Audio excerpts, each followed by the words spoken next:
gone on.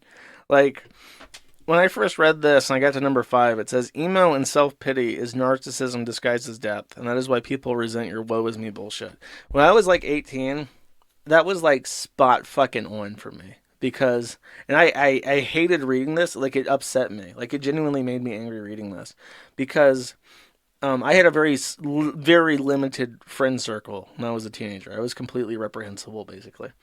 And I remember I was extremely depressed, and I would go out of my way to like annoy people with how depressed I felt all the time. And when I read this, I thought, it's not that I have emo self pity. It's that I'm so smart that I just understand how pointless everything is.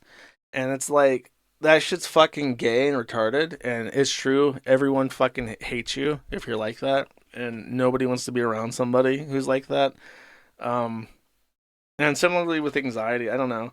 If you're having like genuine fucking panic attacks where you're like shitting yourself and having like a physiological reaction where you start like punching people, like a fit of hysteria, then maybe that's out of your control.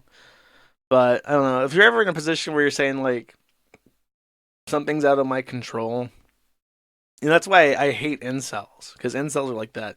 Once you accept the term incel, and there was probably a point in my life where you could have described me as an incel, because I lost my virginity when I was like 22 or 23.